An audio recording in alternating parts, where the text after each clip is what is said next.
Serial में आने वाला एक नया ट्विस्ट। जी हाँ, अब छोटी अनु यानी आद्या सुनाने वाली है अनुपमा को और बिना किसी वजह की अनुपमा पर सारा ब्लेम डालने वाली है कि ये सब उसकी एक चाल थी और वो पॉप्स की नस्ती करने के लिए इसी हॉस्पिटल में आई। सबके सामने आद्या अनुपमा को बहुत बुरा भला कहने वाली है।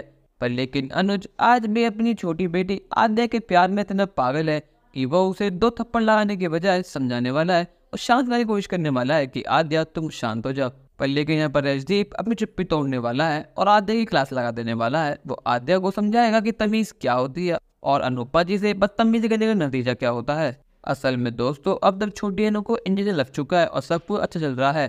छोटी अनु को अपनी मम्मी के प्रति प्यार होने लगा है। पर लेकिन अचानक से उसे 5 साल वाला एक्सीडेंट याद आ जाता है कि कैसे उसकी मम्मी ने उसे मरने के लिए छोड़ दिया था और कैसे उससे पहले उन्होंने किंजल और परी को बचाया था। ये सब पशु दिखावा करती हैं, उन्हें उससे कोई प्यार नहीं है। इन्हीं बातों को दोबारा सोच सोच कर आद्या को बहुत गुस्सा आता है और वो अनुपमा को अपने दूर कर देती है। वो धक्का दे देती है और कहती है कि आप अपने बेड पर जाइए, अब अपना इलाज कराइए और अपनी एक्टिंग बंद कीजिए। आखिर आप मेरे पास आई क्यों थी? मेरे पॉप्स यहाँ पर थे तो आप यहाँ पर क्यों आई हैं? आप चाहती हैं ना कि आप और पॉप्स एक हो जाए और आप चाहती हैं कि जब से नफरत करती है वो खत्म हो जाए। पर लेकिन ऐसा कभी नहीं होगा।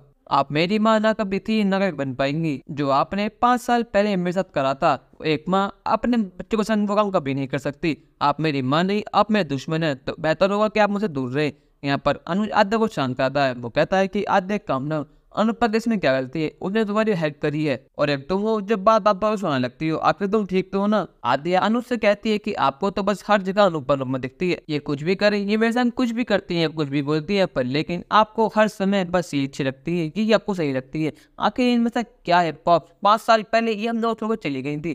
क्या आपको याद नहीं कि जब ये जा रही थी तो एक बार भी इन्हें पीछे मुड़कर वो नहीं देखा? अगर इन्हें हम लोगों से इतना प्यार था तो 5 साल ये गायब क्यों थी? हम दोनों ने इतना सफर किया और श्रुति ने हमारा हाथ थामा और आप चाहते हैं कि आप दोबारा से इस बात का हाथ थाम लें ताकि ये फिर से हमें धोखा दे दे। पर लेकिन मैं ऐसा कभी नहीं होने दूंगी। आप, मैं और श्रुति एक फैमिली है जिसमें अनुपमा को जरूरत भी नहीं है और ना कभी अनुपमा उस फैमिली में थी, ना कभी है और ना ही कभी आ सकती है। आद्या की एक एक बात अनुपमा के दिल में छेद कर रही है। अनुपमा का दिल बार बार टूट रहा है कि उसने अपने बच्चों को इतना करा, पर लेकिन आखिर माँ के उसे अपने बच्चों की बुराई ही मिली है।